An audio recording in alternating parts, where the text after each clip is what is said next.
घेऊ म्हणला नवी देण्यापेक्षा गाडी, धनंजय मुंडे म्हणला नवी गाडी देण्यापेक्षा माझ्याकडे जुनी आहे आणि बाहेर राज्याच्या पासिंगची,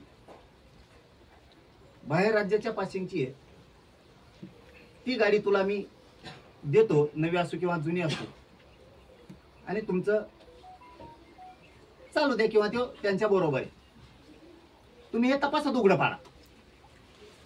याच्यात हे करणाऱ्यापेक्षा याच्यातला मूळ धनंजय मुंडे, ही असली वृत्ती राज्याला गावाला शोभणारी नाही. कारण आशानं राजकारण होत नसतं, आशाने माणूस उंचीवर जात नसतो. माणसं पडल्यावर रीस लागती एकमेकाला पाडायची. घातपात करून खुन करून माणूस राजकारणात नाही मोठा होत. गोपीनाथ मुंडे साहेबांनी असं राजकारण नाही केलं, कारण तसा तो त्यांना बोललेला पण आहे. गोपीनाथ मुंडे साहेबांबद्दल सुद्धा त्यांनी अनेक अनेक सामाजिक लोकांचा उठाव केला आणि त्याच्यातून सामाजिक लोकांचं कल्याण केलं. हे काम केलं. हे नीच लोक मारतय किंवा डाव करतय असं संपवतंय. माझ्या ध्यानात येणं इतकं आहे, कारण आम्ही त्या रेकॉर्डिंग ऐकतो ना, ऐकून ऐकून परेशान आहेत त्या रेकॉर्डिंग, संपनात त्या रेकॉर्डिंग इतके त्याच्यात बोललेले. अहो इतके भयंकर डाव येत बीड जिल्ह्यातल्या बऱ्याच मराठ्यांच्या नेत्याचं. कोण कुणाचा याचा मेळच लागणार त्यांनी ते सांगितल्यापासून आम्हाला सांगितल्यापासून.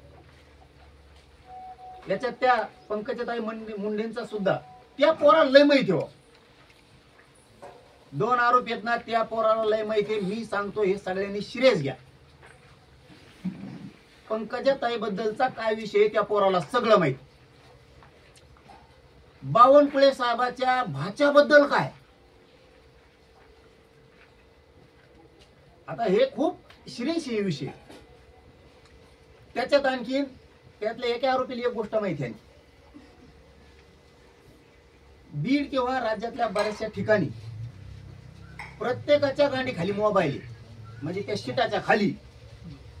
बघा आता ही सिस्टम, मोबाईल शीटा खाली. कोण बघा शीटा खाली काय बोलतोय, कोण नेता किंवा बीडचा एखादा मराठ्यांचा कार्यकर्ता काय बोलतो, किंवा आमदार काय बोलतो, किंवा मंत्रालयातले काय बोलते, आहे का काही. अशी वृत्ती मुंडे साहेबाकडे मोठ्या नव्हती. म्हणून मराठा समाजाला मी सांगतो आपण शांत राहायचंय.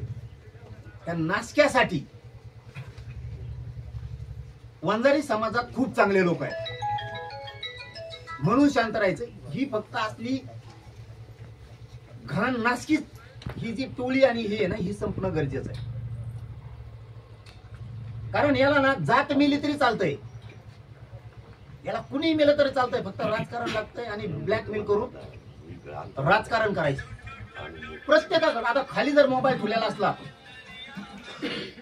त्या शीटाच्या, म्हणजे जो माणूस बसतो त्याच्या गाडीच्या शीटाखाली, तर सगळं मिळ लागणार. अशी माहिती याच्यातून पुढे आणखी आपण गाडी धुवायला जर गेली तर गाडी धुणारा सुद्धा खालून जीपीएस लावतोय जणू. गाडी कोणाची जर कुंकड चालली असली, आता खरं आहे खोटं तपासात घेतलं पाहिजे. त्या आरोपींना माहिती मोबाईल कुठं ठेवते शीटाखाली. जर एखाद्याचा येणे दोन सत्कार केला बरं का राजकीय नेते हो, तुम्ही ओबीसीचे असता आणि मराठीचा असता, याच्यात घुसा. नुसतं माझ्यावरच काय आरोप करता. अरे मी खमके होतो म्हणून तर त्याच्या टोळीला आतापर्यंत कुठे हातच नाही घातलेला. नसतात त्यांनी माग काय केलंय, पुढं काय करायचंय कोणालाच काही कळत नाही. ही पहिली घटना आहे, त्याची यंत्रणा कमजोर केली सगळी. म्हणून तर आम्ही बापट ठरलो. म्हणून सांगतो हे सगळ्यांसाठी खूप महत्वाचं आहे. एखाद्याला जर फोटो दिला ना, जणू फोटो नसतात आपला असा एखादा मोठा असतो कशाचा, काचाच्या बाहेरचा असा, त्याचे सुद्धा कॅमेरे बसलेले, जणू कॅमेरे बसलेले. व्हायला आता ते घरात काय करीत असं एखादी बाय, त्याच्यावर ब्लॅकमेल करतो काय. बरं आला चार्जिंगचा विषय, त्याच्यात चार्जिंगचा विषय आलाच ना पुन्हा. आणि मग ते घर पुसणारे कशाला, त्याला डबल पगार द्यायचा, टिबल द्यायचा. एखाद्याचा पीए, समजा एखाद्याचा पीए नाही बॉडीगार्ड एखाद्याचा, त्याला 5 पट पगार. याची सिस्टम एखाद्याचा पीए त्याला वाढू, हे महाराष्ट्रासाठी खूप अवघड आहे. याच्यात ना त्या पंकजाताई मुंडेबद्दल सुद्धा त्या आरोपीकडे खूप आहे. राज्यातल्या कार्यकर्त्याबद्दल तर खूपच आहे. मी काय त्यांचं ते भाऊ बहीण आहे म्हणून नाही म्हणत, ते बोललंय आम्हाला. अर्ध मॅटर कराडाबद्दल सुद्धा बोलला. कराडच ना सरमाड का करमाड देऊ त्याच्याबद्दल. अरे ह्यो माणूस इतका भयानक आहे. त्याच्या धसांबद्दल आहे, सुरेश धसांबद्दल, ते आमच्या संतोष भाईच्या देशमुखांच्या त्या भावाबद्दल सुद्धा आहे. जे इथं बसलेले होते माझं त्या दिवशी, आम्ही बीड जिल्ह्यातले जालना जिल्ह्यातले काही 100 लोक प्रतिष्ठित बसलो, त्यातल्या 2-4 जणांचं नाव घेतलं होतं, ते शॉर्टच झाले. काय काय ह्यो माणूस त्या जातीला लाभलाय की याच आयुष्याने खराब केलं आणि त्या जातीला सुद्धा डोळ्यावर आणून ठेवलं.